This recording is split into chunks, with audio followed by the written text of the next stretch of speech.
Gak ada orang yang tidak pernah salah, kata Allah. Ya, kecuali Nabi Rasul yang dijaga dari kesalahan, namanya maksum. Di sepanjang bukan Nabi, sepanjang bukan Rasul, pasti salah. Jadi percuma menuntut seseorang itu untuk selalu benar. Karena sifat manusia pasti salah. Ya, kita turunkan babnya ya. Ya, sambil contoh. Kami baru pulang dari Mekah, dari Madinah. Terus kita belajar tuh di pelataran Masjid Nabawi, Masjidil Haram. Saya tarik sedikit aja ya. Tarik sedikit aja. Nabi itu mengajarkan fikih parenting dengan keluarganya. Itu begitu indah. Nggak ada ketegangan. Nggak ada kegaduhan. Dan rata-rata canda. Makanya saya ngobrol dengan beberapa teman. Saya bilang, kenapa sekarang kalau orang belajar parenting serius banget? Bawaannya tegang melulu gitu. Ini kewajiban suami, ini kewajiban istri, ini neraka, ini surga. Padahal yang ditampilkan oleh Nabi, kebanyakan 85%-nya itu canda semua. Karena memang kehidupan rumah tangga itu kehidupan bercanda. Laibun walahun. Canda. Saya teman-teman, kalau di rumah, itu seriusnya sama istri dan anak cuma dalam 3 hal. Sholat, Quran, kedua jangan maksiat. Jangan bohong, 1. Itu. Yang lainnya, turunan-turunannya. Lebihnya canda. Anda boleh tanya sama istri saya. Kalau beliau tanya, istri saya tanya, pasti saya plesetin canda semua. Canda semua. Anak-anak canda semua. Itu semua canda. Kenapa? Karena kehidupan rumah tangga itu gak serius-serius amat. Karena si amat pun tidak serius. Banyaknya canda. Contoh gini. Istri Nabi ada berapa? 9. Ada yang lain? Jangan khawatir ya, saya gak bahas bab poligaminya, tenang aja. Oke ya, si Nabi 9 yang berkehidupan, 11 dengan beliau, 1 yang milkul yamin. Ya.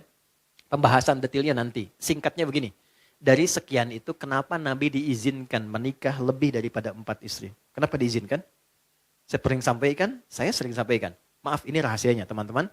Karena seluruh istri Nabi itu mewakili semua karakter perempuan di muka bumi. Itu rahasianya. Jadi nanti ada yang suka mengajar, suka belajar dan mengajar, ikuti Sayyidah Aisyah. Ada yang suka fashion, ada perempuan suka fashion ada. Nanti modelnya Sayyidah Zainab. Ada yang suka bikin kue. Itu Sayyidah Saudah binti Zam'ah. Yang bikin kue ini usianya udah 70 tahun ke atas. Sepuh.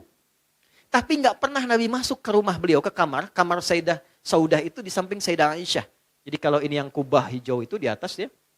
Kubah hijau ke bawah kan ada kamar ya. Ini kamar Sayyidah Aisyah, ini kamar Saudah binti Zam'ah. Sayyidah Saudah binti Zam'ah. Ini sudah sepuh. Hobinya bikin makanan. Nabi pulang, sedang bikin adonan tepung. Itu tepung adonannya dicolek oleh Nabi, kemudian dicolekkan di kedingnya dan ketawa bersama. Kalau bahasa kita tuh panggil sayang. Sayang apa kabar? Masih ketawa. Ya, kapan kakek nenek kita tuh panggil sayang pada pasangannya tuh? Anda bisa kebayang nggak? Jadi semua masuk ke rumah itu semua hiburan. Ada istri Nabi yang senang curhat, ada. Kalau ke rumah tuh cerita, kan? Ada hadis di Al-Bukhari panjang banget. Panjangnya itu cuma 1 intinya. Suami mendengar curhat istri. Dan gak pernah dipotong, didengar aja. Karena tahu 8 jam ditinggal, 12 jam ditinggal itu pasti ada sesuatu yang dipendam. Jadi Nabi selesaikan dengan mendengar aja, gak pernah dipotong, dengerin ya terus. Ya, istri kan prinsipnya cuma 1. Ya, gak pernah menginginkan suami merasa benar. Gak pernah berharap begitu. Cuman tolong pahami, merasa bersalahlah sekali gitu ya. Ini, gak apa-apa, dengerin. Itu ada hadis di Al-Bukhari panjang, dengarkan. Jadi ternyata begitu keluar cerita itu, itulah sakinah. Tenang gitu. Nah itu fikih sederhana dan dalam dengar itu canda.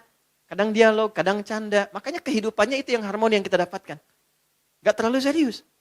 Nah itu yang saya maksudkan, hal-hal yang kita bisa tampilkan dalam Al-Quran dan kuncinya di mana? Sholat. Makanya semua kisah viral dari istri Nabi itu selalu menyoroti sholatnya Nabi. Itu poinnya. Di sholat tuh bikin tenang.